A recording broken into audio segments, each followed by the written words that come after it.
Hello guys, welcome back to Finance to Fly. My name is Luke and I'm here to help you elevate your travel while minimizing your spending. Today we're going to be reviewing KLM's long-haul business class from Toronto to Amsterdam. Let's jump in. To start the day off, this flight was on the second leg of an itinerary which included a 10-hour layover in Toronto.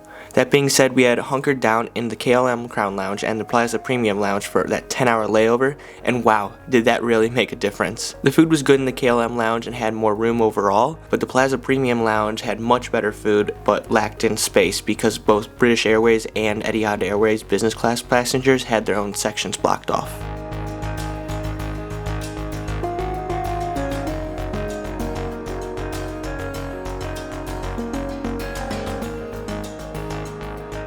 Once the 10-hour layover was over, the boarding process began. I was the first person to board the plane, and for today's flight, I was located in 1A.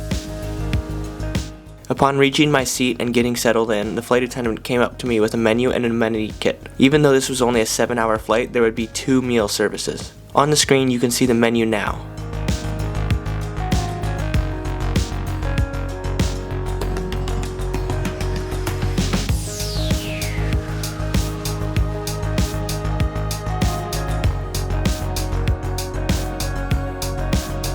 I was then offered a pre-departure drink, which I opted for the sparkling wine.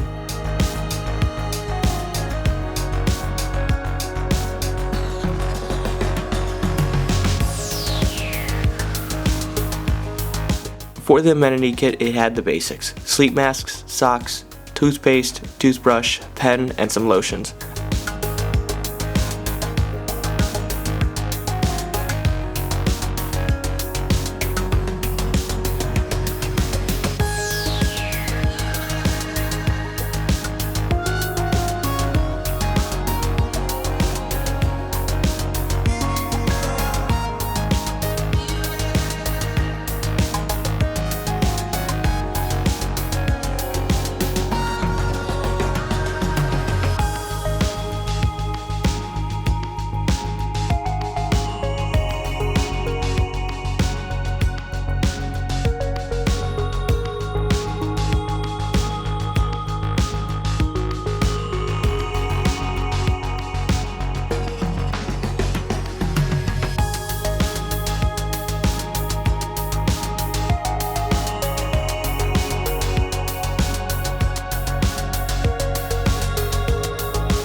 Prior to boarding, I had ate food in the Plaza Premium Lounge, so I ended up opting out of the dinner service and going straight to bed. The pillow and blanket were great, but the chair was not the best. I slept for the first 3 hours of flight, but when I woke up, my shoulder was a bit achy and I couldn't go back to bed. I decided to watch a movie at that point, which I went with The Hangover. The in-flight entertainment had good amount of choices available.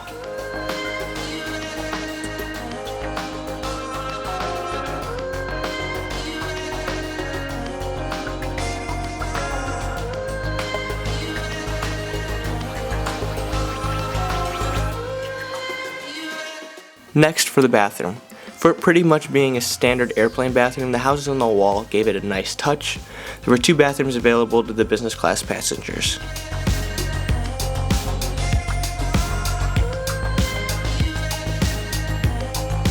Once lights out was over and the sun had risen, it was time for breakfast. I went with the French toast and it was delicious. It also came with a ginger shot, which I definitely thought was a great way to wake myself up. And I also got in the coffee, which tasted really good. I really liked the glassware that they used.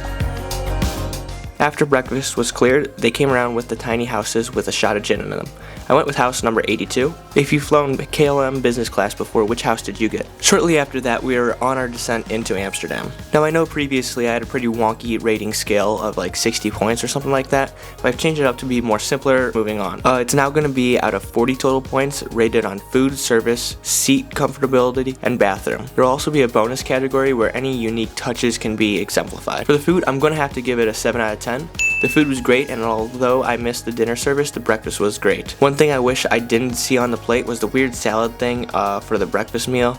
I ate the cheese, but I felt the rest of it was a waste and could have been replaced with a better breakfast themed side. For the service, I'm going to give it a 10 out of 10. I thought it was great, and there was nothing to knock about it. The flight attendants were all very friendly, and even my friends who were on the flight complimented the service. For the seat comfortability, I'm going to give it a 6 out of 10. The pillow and blanket were great, and yes, it was a lie-flat seat, but waking up to my shoulder aching and having limited mobility throughout the flight knocked the points off. For the bathroom, I thought it deserved a 7 out of 10. It was kept clean throughout the flight, and I was never waiting to get in the bathroom. The one thing that I would change would have the location of the bathroom be moved. On the right side of the plane, the bathroom was in a great spot at the right end of the aisle, but on the other side, it was further up in the flight attendant cabin, which made going to the bathroom when they were preparing service difficult. And lastly, for the bonus category, I want to give a 1-point bonus to the tiny houses at the end of the flight. I think this is a really unique thing and a great way to remind passengers which airline they should fly to Amsterdam. So all of that brings the total out to a 31 out of 40. That's not too bad. All in all, what did you think? Have you flown KLM business?